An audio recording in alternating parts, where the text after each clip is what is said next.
네, 안녕하십니까. 김웅태입니다. 오늘 제목을 제가 생애 계획, 통찰과 실천으로 이렇게 잡았는데요. 사실, 거창한 의미를 부여하지 않더라도 지금까지 많이들 해보셨을 거예요. 뭐, 실질적으로 살펴보게 되면은, 아마 유치원 들어가기 전부터, 그리고 아마 임종하기 직전까지 많은 분들이 나름대로 음, 여러 차원에서 음, 자신의 삶을 계획하고 또 계획에 이제 매진하는 그런 과정들을 다 겪어 오셨을 텐데 그럼에도 불구하고 생애 계획이라는 타이틀로 다시 한번 이렇게 이제 말씀을 나누게 돼서 굉장히 이제 반갑고 또 유용한 시간이 돼야 되는데 하는 그런 부담감도 사실 살짝 있긴 있습니다. 어쨌건 오늘 삶을 계획한다는 것을 가지고 말씀을 드리려고 하는데요. 오늘 말씀드릴 내용은 크게 네 꼭지로 이렇게 제가 정리를 해봤습니다. 그래서 처음에 이제 삶을 계획한다는 것, 그다음에 왜 계획하는, 삶을 계획을 하는 근본적인 목적 또는 추구하는 가치에 대해서, 그리고 계획으로 끝나는 게 아니라 실제 인간이 행동으로 옮겨져야 되는데 인간 행동에 대한 기본적인 이해의 틀이 있으면은 자기 자신뿐만이 아니라 다른 분들을 이해하는 데도 도움이 될 것 같아서 제 나름대로 정리한 인간은 어떤 방식으로 행동을 하는지에 대한 간단하게 정리한 것도 좀 같이 공유하고 또 기존에 한국에서 운영되고 있는 뭐 여러 가지 명칭이 있습니다. 생애 계획, 뭐 생애 설계, 라이프 디자인, 뭐 사회 적응 교육 뭐 이런 식으로 운영되던 교육들은 아마 연간 10,000명 이상의 직장인들이 아마 과정을 받는 걸로 알고 있습니다만 그 과정들이 갖고 있는 문제점과 앞으로 우리가 어떻게 바뀌어야 되는가를 갖다가 제가 설명을 좀 드리려고 그러는데요. 그러다 보니까 제가 이제 네 꼭지로 이렇게 나누어서 주제를 정리를 해봤습니다. 처음 시작할 게 이제 생애계획 의미와 가치 그리고 한계에 대해서 말씀을 좀 어, 드리면서 시작하겠습니다. 생애계획이 사실은 특정 계층에서만 필요한 거 아니다라는 거는 다 알고 계실 거예요. 초등학생이 됐든 청년이 됐든 뭐 사실은 이제 인생 완전 후반기에 이렇게 진입하신 분들이 됐든 다 필요한 건데 그럼에도 불구하고 우리가 오해하고 있는 것 중에 하나가 뭐냐면은 특히 이제 요즘 시대에 50세 이상이 되면은 이제 뭐 정년 퇴직도 얼마 안 남았고 퇴직 후 살아갈 날은 굉장히 길어졌고 그러니 삶을 전반적으로 한번 정리해 봐야 되겠다라는 일종의 이제 강박관념이라든지 아니면 주변에서의 암묵적 강요 뭐 이런 것들에 의해서 50대 이상 특히 정년 전후에 있는 분들이 많이 이제 관심을 갖고 있긴 합니다만은 그러다 보니까 사실 약간 왜곡된 부분도 있고 너무 치우친 것도 좀 있고요. 그래서 전반적으로 한번 살펴볼 필요가 있다라는 생각입니다.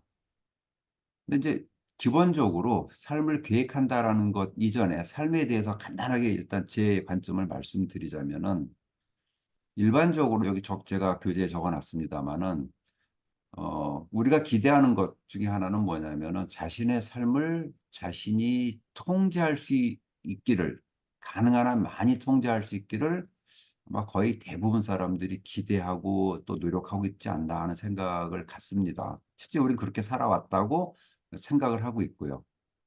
그럼에도 불구하고 실제의 삶은 각 개인이 사전에 계획할 수 없는 영역들이 너무나 많고 또 사실은 각각 이제 인생이 어느 시기에 있든 관계없이 젊은 시기든 아니면 이제 인생 후반기에 있든 상관없이 어, 삶의 어떤 발달 단계와 무관하게 그때 그 자신이 처한 맥락 또는 상황이라고 보통 표현도 하는데요.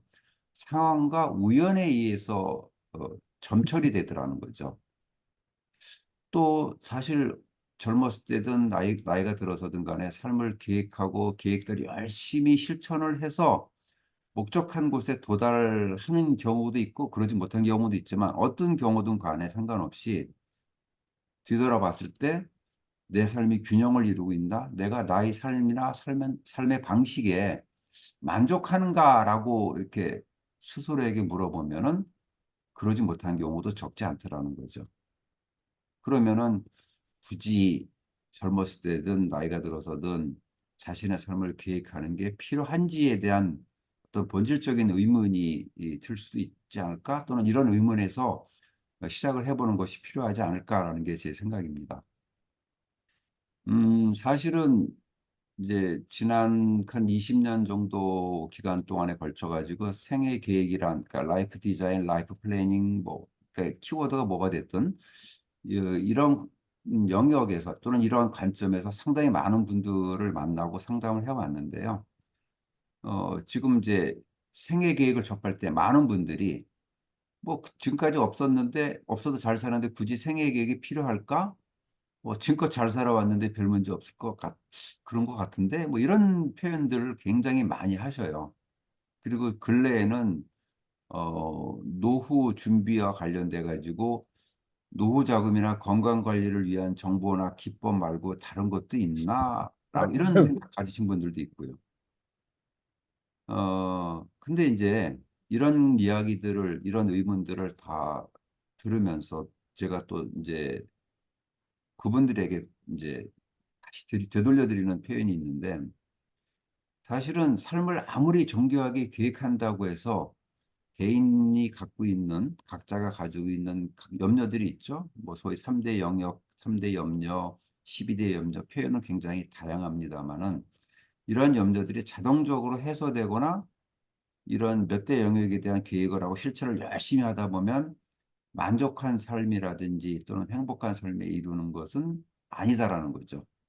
그리고 만족한 삶을 위해서 우리가 계획을 한다 하더라도 여기에 모순이 있습니다. 만족이다라고 하는 건 계획 단계에서 우리가 설정할 수 있는 목표가 아니다라는 거거든요. 그러니까 뭔가를 이루기 위한 노력은 하되, 그러기 위한 계획도 세우고 노력은 하되, 실제 만족했는지 안 했는지 살아본 다음에나 우리가 느낄 수 있다라는 점들.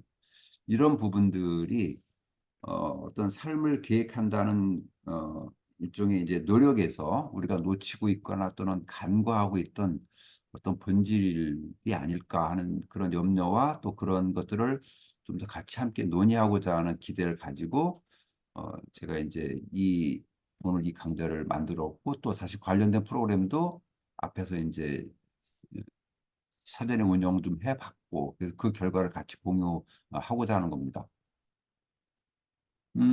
생애 계획이 갖고 있는 의미나 가치, 그리고 한계에 대해서 먼저 말씀을 드리자면, 일단, 라이프 플랜이라고 그랬으니까, 그러니까 계획이라고 하는 일반 보통 명사가 어떤 의미를 갖고 있는지에 대해서 살펴보는 게 먼저 필요할 것 같아서 말씀을 먼저 드리겠습니다. 일반적으로 계획이라고 하는 단어를 보면은, 청사진, 그러니까 건축물을 지을 때 쓰는 블루프린트, 또는 도시의 지도 이런 의미로서 많이 이렇게 와 닿습니다.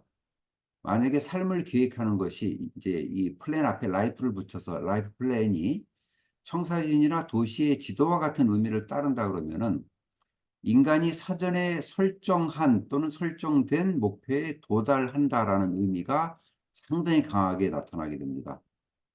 결국 이런 의미를 쫓아가게 되면 어떤 문제가 있냐면 마치 인간이 자신의 삶을 전적으로 계획할 수 있다 또는 통제할 수 있다라는 아주 굉장히 황홀한 착각을 갖게끔 해준다는 거죠. 여기서부터 사실 상당히 많은 문제점도 만들어지고 동시에 이제 우리나라 같은 경우는 이제 정부에서 아주 강하게 밀어붙이고 있는 프로그램들, 특히 이제 퇴직 앞둔 분들 대상으로 하는 프로그램들이 이러한 관점을 굉장히 많이 가지고 있어요. 그러다 보니까 그 프로그램의 효과성들이 기대와는 굉장히 거리가 멀게 나타나게 되는 그런 안타까움들이 좀 있긴 합니다. 스스로 맞아주시기 바랍니다. 계획이 갖고 있는 또 다른 의미를 살펴보자면, 활동들의 활동을 모아둔 것이다. 프로그램 오브 액션스라고 이렇게 표현했는데, 이러한 관점이 계획이란 단어에 포함이 되어 있다라고 이제 보이는데, 이런 의미를 따라간다면은 사람들이 자신이 달성하고자 하는 목표와 수단 모두를 선택한다라는 얘기입니다. 수단과 목표를 선택했지만 달성될지 안 될지 나중 문제인 거고요, 사실. 그리고 여기서는 굉장히 중요한 게 바로 뭐냐면 자신이 원하는 대로, 희망하는 대로, 기대하는 대로 살고자 하는 노력이라는 의미가 굉장히 많이 포함되어 있거든요. 그래서 무엇을 추구할 것인지에 따라서 생애 계획이 그 방식이라든지 생애 계획의 차원들이 상당히 다양하게 달라지는데 그 점에 대해서는 나중에 또 설명을 드리도록 하겠습니다. 그래서 저 같은 경우는 청사진이나 도시의 지도를 만들 수 있습니다. 만들어야 됩니다라는 의견을 굉장히 싫어하고 우리가 자신의 삶을 가능한 한 주관하고자 하는 노력 모두를 잘 정리하는 것, 구조화시켜 놓은 게 생애 계획 또는 라이프 플랜 프로그램이다. 이렇게 이제 정리를 하고 있는 상태입니다. 우리가 일반적으로 계획을 한다라고 했을 때는 그게 이제 일상적인 계획이 됐든 삶의 계획이 됐든 관계없이 목표 내지는 목적에 따라서 단계들이 이제 설정이 되고 그에 따라서 어떤 방식을 어떤 식으로 활용할 것인지 또는 적용할 것인지 등에 대한 구조화시키는 노력들이 들어갑니다. 그러니까 계획을 수립한다라는 것은 목표와 수단의 결정에 따라서 자신의 미래 활동을 통제하기 위한 의식적이고 합리적인 노력이 필연적으로 들어갈 수밖에 없습니다. 그런데 우리가 경제 계획 같은 일반적인 계획과 생애 계획은 완전히 다른 부분들이 있습니다. 일반적인 계획 같은 경우는 계획이 성공했느냐 안 했느냐를 따질 때는 처음에 목표에 도달했는지 안 했는지를 가지고 평가를 하게 되죠. 뭐 건축 계획이라든지 개발 계획, 경제 계획 이런 것들이 될 겁니다. 근데 산다는 것, 인간의 삶은 그 자체가 궁극적인 목표이거나 또는 궁극적인 과업이 아니다라는 거죠. 그래서 계획 수립의 대상, 즉 계획 수립의 최우선 목표나 가치가 될 수 없다라는 근본적인 한계와 차이점이 있다라는 거예요. 그리고 실질적으로 우리가 살다 보면 그 삶에서 경험하는 대부분의 중요한 사건들 있죠. 밑에 예를 제가 적었습니다만 결혼 상대를 만날 때, 직업 생활에서 만족할 때, 뭐 결혼 50주년에서 가족 축하를 받을 때 이런 사건들은 처음부터 계획할 수 없는 것들이 대부분이죠. 예를 들어 결혼할 때 나는 금혼식 때 온 가족이 축하를 받을 거야라는 것을 결혼식 하는 결혼 언제 몇 월 며칠 결혼할 거야. 누구와 결혼할 거야.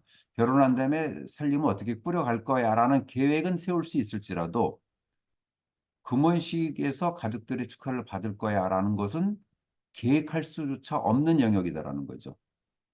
직장에서 퇴직할 때 역시 축하를 받을 때 또는 좌절감을 가지고 퇴직하던 이런 것들은 앞에서 말씀드린 것처럼 계획 대상이 아니라 경험한 다음에 우리가 뒤돌아보고 나서 만족할 수 있는 영역이다라는 겁니다.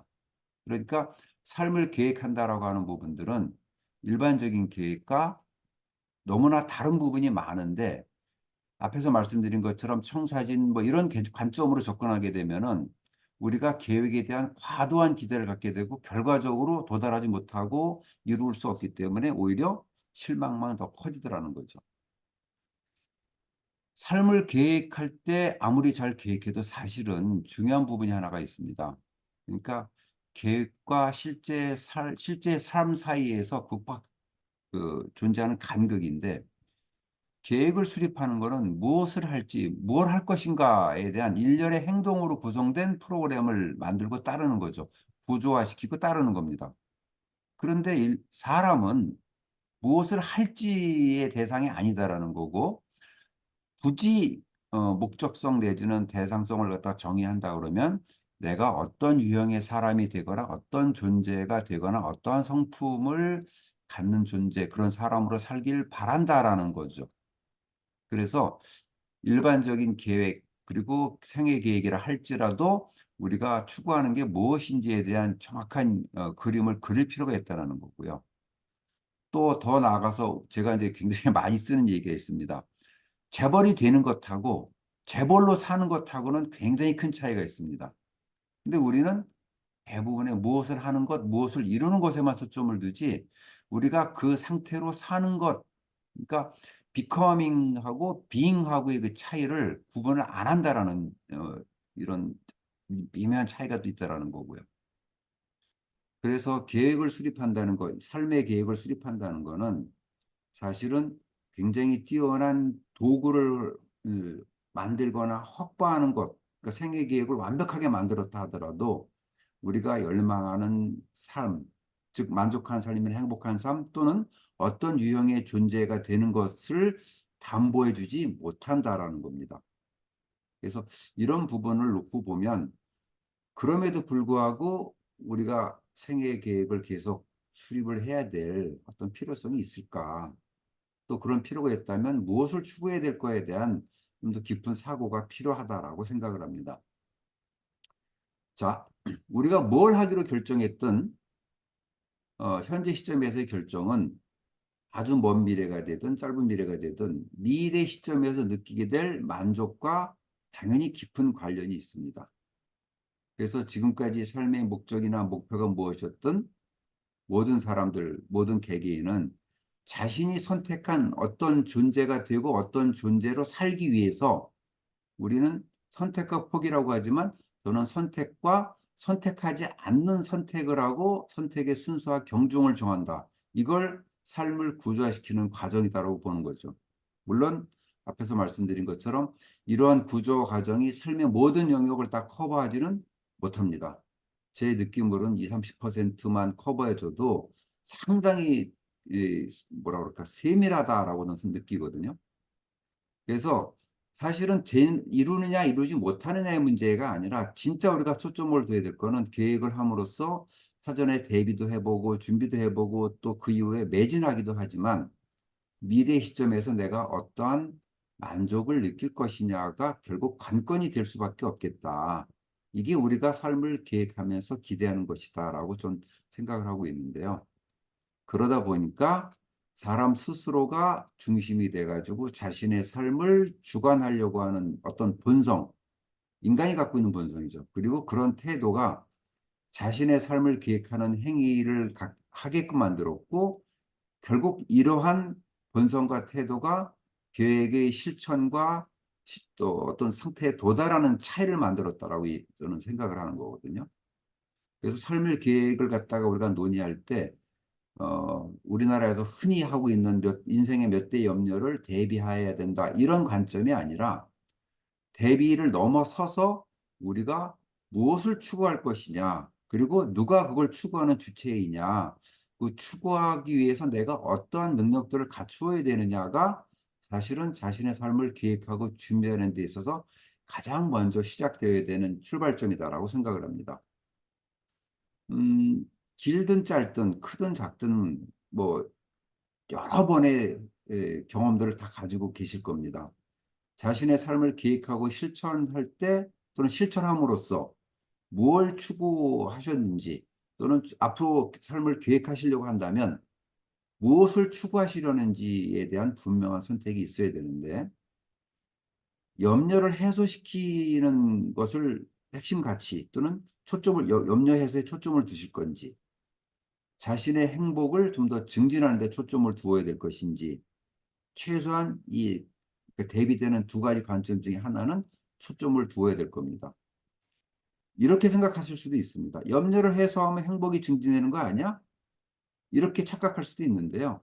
제가 왜 착각이라고 얘기하냐면 아주 맛있는 식당, 아주 굉장히 그러니까 인테리어가 탁월한 식당을 갔습니다. 그럼 만족감이 막 올라가죠. 그런데 밥 먹다 보니까 식탁 밑으로 바퀴벌레가 한 마리 지나가. 그럼 불만족감이 확 올라가지 않습니까? 그러니까 만족감과 불만족감에 기여하는 요소는 완전히 다르고 차원이 다르다는 얘기입니다. 당연히 만족을 추구하는 노력과 불만족을 이렇게 제거하려는 노력은 완전히 다르다라는 겁니다.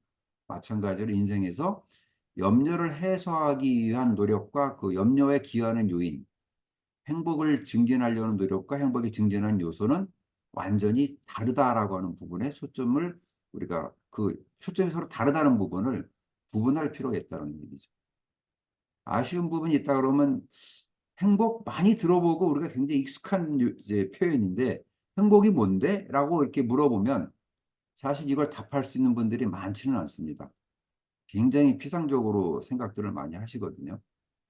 그래서 삶을 계획함에 있어서 저는 일단은 염려 해소에 초점을 두시기보다는 행복 증진, 자신의 행복을 조금 더 증진시키는 쪽에 초점을 두고 행복의 증진을 추구하는 방향으로 삶을 계획하는 게 100번, 1000번 낫다라는 말씀을 먼저 드리고 싶고요.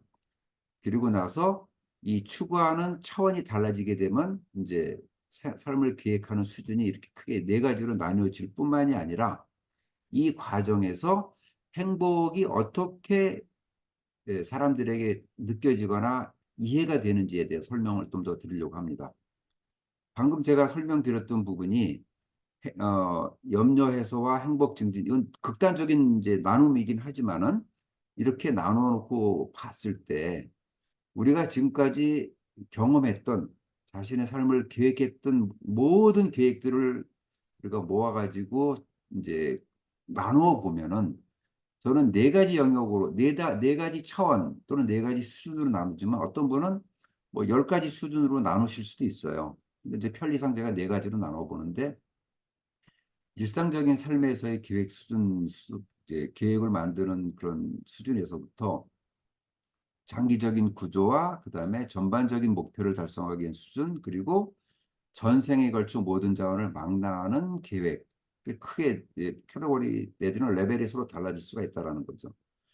현재 한국에서 제공되고 있는 개인적으로나 아니면 이제 조직적으로 제공되고 있는 생애를 플래닝하는 아마 제 추측으로는 99%는 아마 레벨 2 수준에 해당할 겁니다.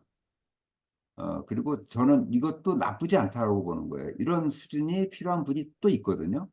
모든 수준에 따라서 사람들의 필요가 다 존재하는데 적어도 중장년 수준, 연령으로 보면 40대 중반 이후가 된다고 하면은 앞으로의 삶의 어떤 그 여정을 놓고 봤을 때 최소한 레벨 3나 레벨 4 정도 수준의 삶의 계획이 필요하지 않을까 하는 생각이고 제가 오늘 말씀드리려고 하는 내용들은 레벨 4에 맞춰 가지고 삶을 계획할 때 어떤 것들이 필요하고 어떤 요소들이 레벨 4 라이프 플랜에 기여할 수 있는지에 대해서 주로 설명을 드리려고 합니다. 그리고 오늘 설명드리려고 하는 요인은 레벨 4뿐만이 아니라 사실은 모든 차원에서 다 도움이 된다라는 것이 실증 사례와 연구를 통해서 이미 검증이 됐고요. 자, 이제 행복에 대해서 말씀을 드릴 텐데요. 어, 행복은 제가 질문을 먼저 드리자면은 행복하다라고 우리가 100번 되새기면 아침에 일어날 때마다 나는 행복하다, 행복하다 하고 100번을 외치고 생각을 하면 행복이 조금 더 올라갈까요? 안 올라갈까요? 어떤 행복 전도사라고 하는 분은 이런 이야기를 하신 적이 있어요. 아침에 깨자마자 나는 행복한 사람이다를 100번 외치고 아침 일과를 시작해라. 행복, 좀 더 행복해질까요? 어, 결론은 전혀 무관하다입니다. 사실 행복에 대한 연구가 오래 지속된 건 아니고 기껏해야 한 40여 년 전부터 행복에 대한 연구가 문화적으로, 지역적으로, 그다음에 연령별로 굉장히 많이 이루어졌습니다. 한 3, 4천 편 정도의 세계적인 연구 자료들이 있긴 한데요. 일단 말씀드리려고 하는 건 여기 두 번째 줄에 답이 있습니다. 행복은 생각이 아니라 감정의 경험이다라는 겁니다. 그렇기 때문에 100번 외치고 외워도 행복과는 거리가 멀다라는 거고요. 우리가 생각하는 여러 가지 객관적 삶의 조건들이 있습니다. 뭐 돈을 많이 번다, 돈을 많이 가지고 있다, 굉장히 건강하다, 뭐 부가 있다, 권력이 있다, 명예가 있다 이런 객관적인 삶의 조건들이 있죠. 이런 것들에서 크게 좌우되지 않는다라는 게 역시 인종, 민족, 국가, 그다음에 시대, 연령별로 이 조건들에 의해서 영향받지 않는다라는 거죠. 그러면 도대체 행복이라고 하는 건 감정의 경험이라고 했는데 도대체 어떠한 요소들이냐? 행복을 굉장히 추상적인 개념을 어떤 요소로 분해한다는 자체가 조금 이해가 안 되실 수는 있겠지만은 어, 많은 연구들과 또 제가 봤던 사례들을 가지고 말씀을 드리자면은 자신의 삶에서 현재 만족하는 정도, 현재라고 얘기하지만 사실은 과거에 대한 평가와 미래에 대한 기대가 당연히 포함될 수밖에 없습니다. 그래서 현재 만족하는 정도, 그다음에 일상에서 느끼는 긍정적인 정서 경험과 부정적인 정서 경험, 크게 이 세 영역이 합쳐진 정도가 행복하다고 느끼는 감정의 수준이다라는 거죠. 그러다 보니까 삶에서의 만족은 구체적인 영역에 대한 만족이 아니라 삶 전반에 대한 자신의 주관적 판단인데, 이렇다 보면은 우리가 크게 대비되는 사람들이 있죠. 굉장히 육체적으로 고통스럽고 경제적으로 편치 않은 삶에도 불구하고 만족도가 굉장히 높은 삶을 사는 분도 있고, 또 어떤 분들은 엄청난 부를 쌓았다고 해서 그 부에서 굉장히 만족도가 높은 분도 있고, 각기 다양하다는 얘기입니다. 그러니까 총합이 어떤 객관적인 요소들의 총합이 행복과 비례한다라는 얘기는 성립하지 않는다라는 말씀이 첫 번째고요. 두 번째는 이거 객관적이든 주관적이든 삶을 구성하는 각 요소들에 대한 개인적인 중요도, 개인적으로 중요하게 생각하는 정도가 사람마다 다 다르다라는 얘기입니다. 그러니까 평균치의 어떤 그 측정이라든지 평균치적인 관점이 존재할 수 없다라는 겁니다. 자기 자신이 만들어낼 수밖에 없다라는 거죠.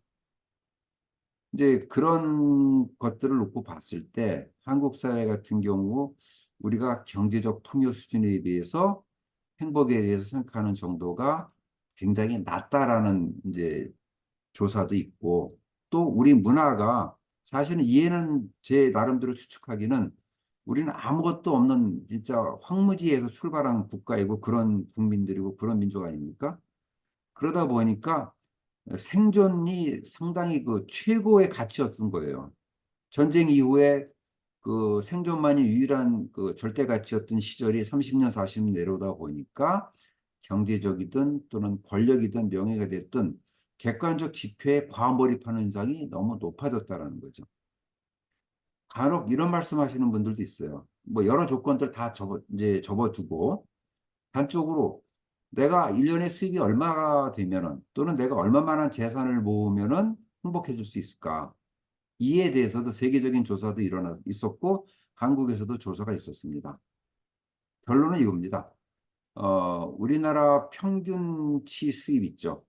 그 모든 근로자들 또는 정확하게는 모든 가구의 평균 수입의 약 70% 밑으로 떨어지는 분들, 그러니까 소득 수준 1분위와 2분위 정도에 해당하는 그런 가족이라면 수입의 증가와 행복의 증가가 일정 비례를 합니다.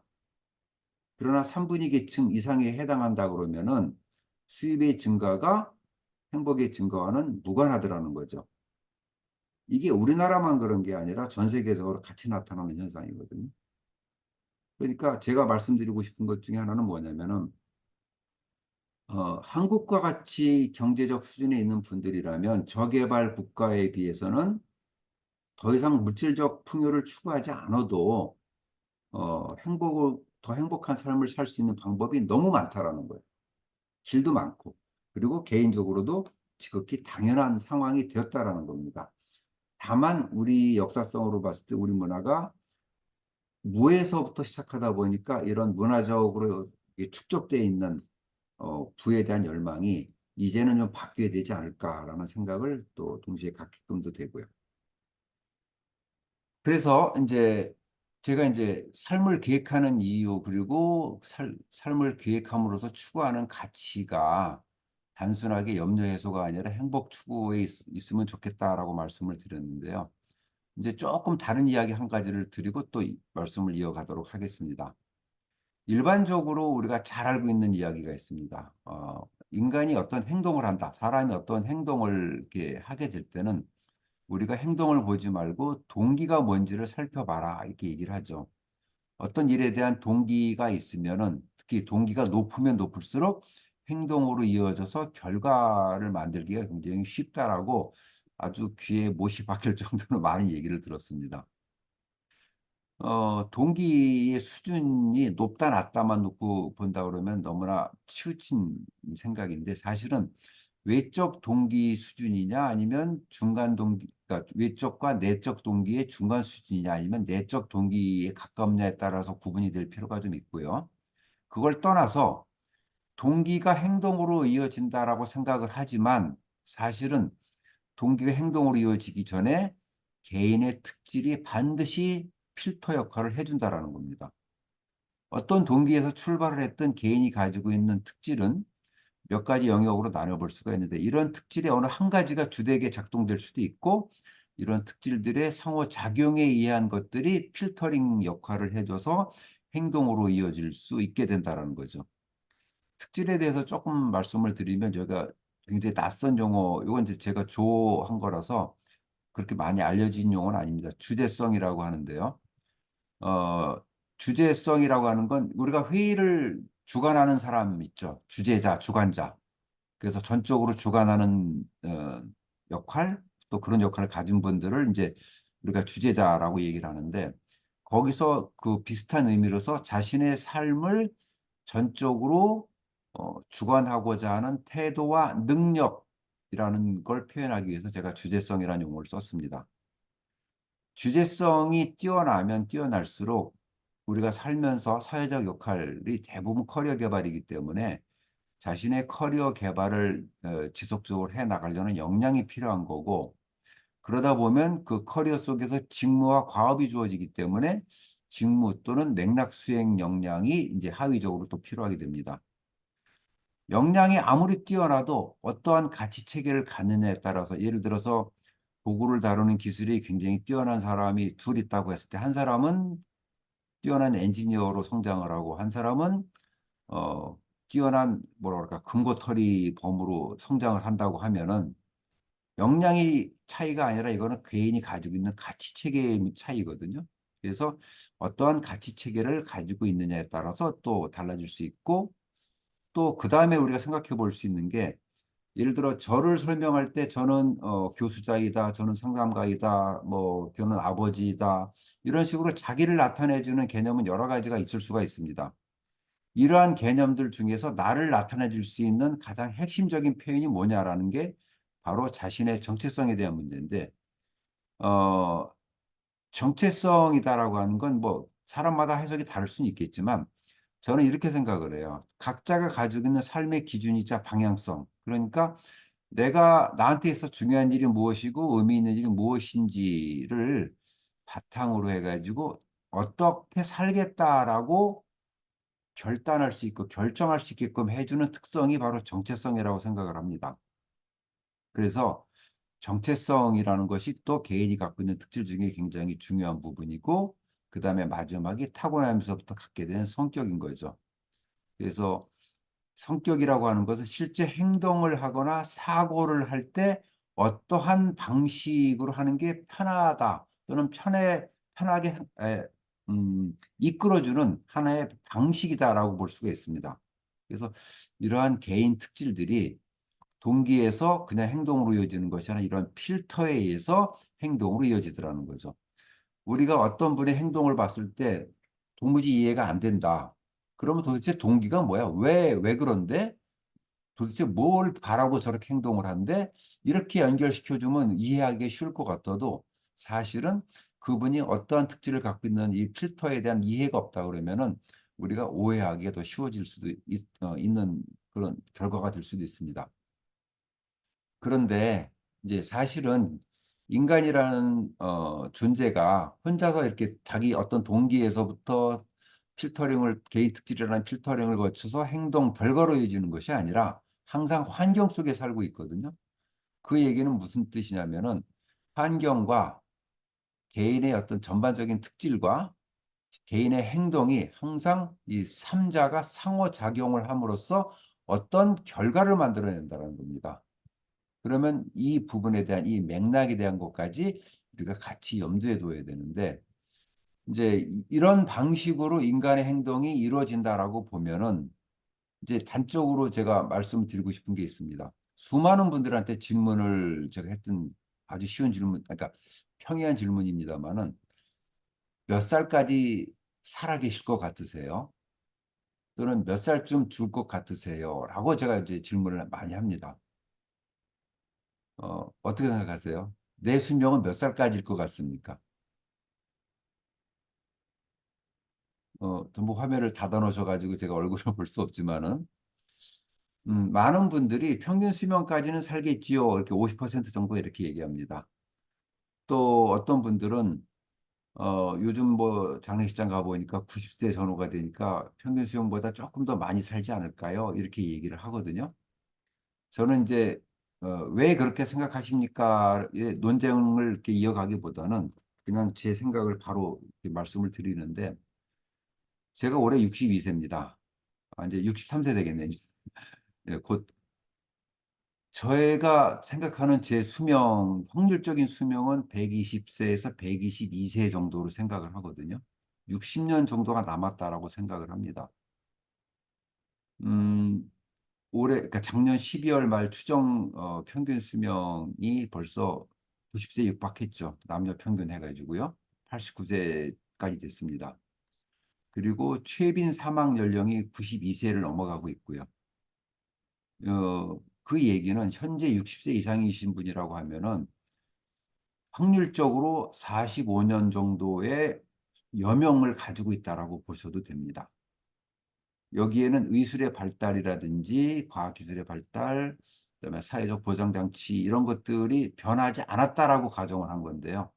이게 변화한다라고 가정하면은 단순히 기대치로서가 아니라 충분히 예측 가능한 상황이 120세 정도가 될 수 있다라는 겁니다.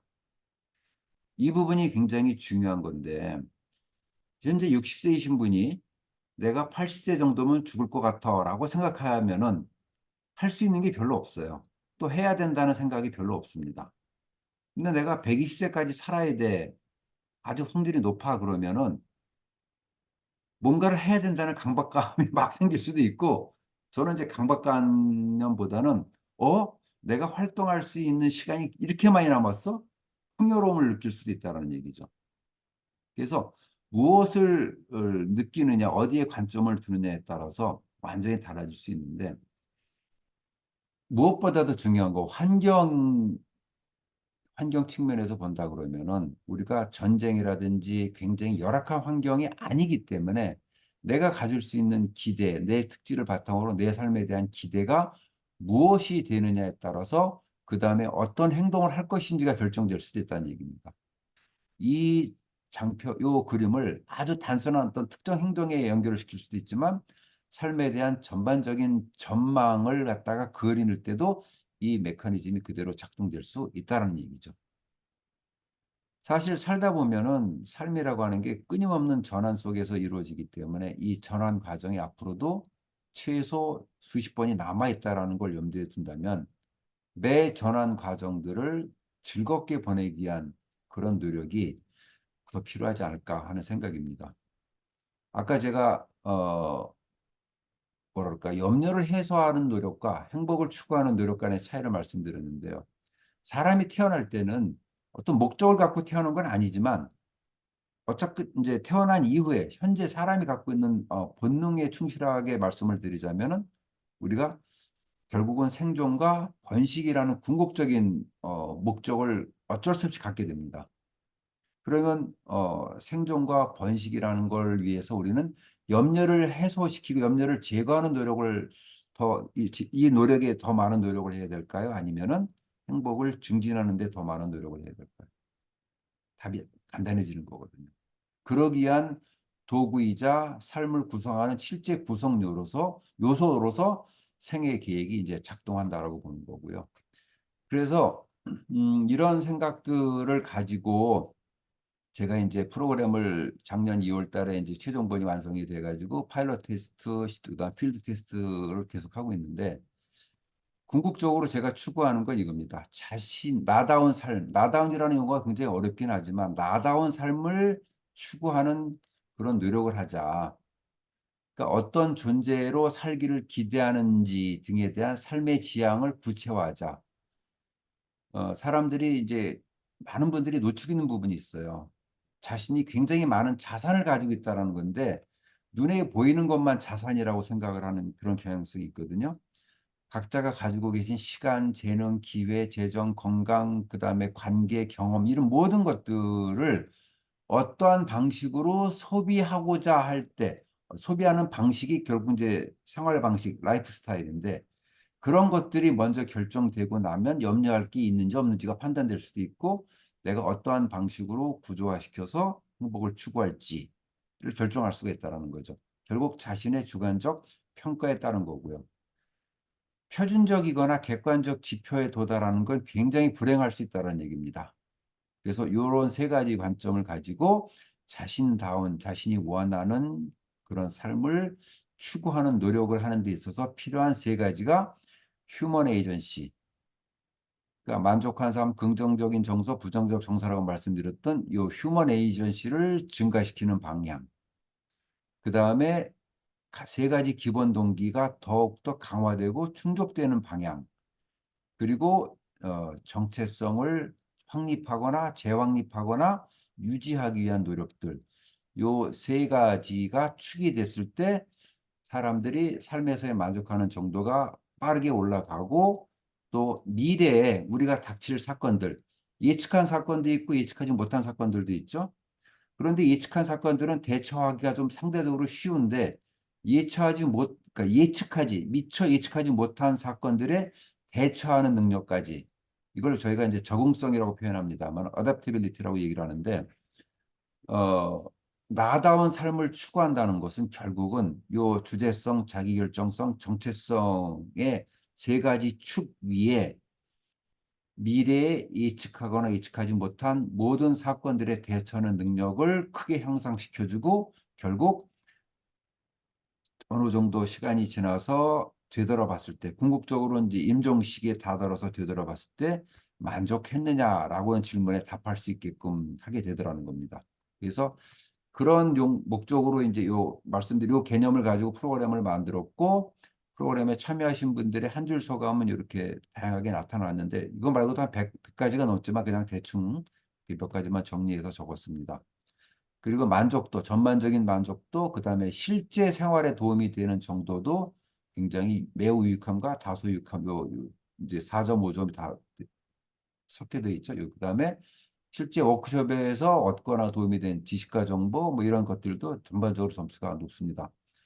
그리고 이제 그러면 프로그램을 통하면 어떤 교육 과정을 받으면 뭐가 달라졌냐를 우리가 측정을 해줘야 되는데 그래서 앞에서 제가 말씀드린 주제성, 자기결정성, 정체성인데 그나마 빠르게 어떤 변화를 측정할 수 있는 게 주제성입니다. 그래서 주제성을 측정할 때는 이제 제가 처음에 시작 전, 그다음에 이제 중간 단계, 그다음에 과정 종료 후 3주 후에 측정을 했어요. 그래서 이렇게 그래프가 이런 식으로 변화돼서 사실 제가 기대했던 것 이상인데 이게 뛰어난 분들을 대상으로 해서 그런 거 아니냐라고 이렇게 반문하실 분도 간혹 계세요.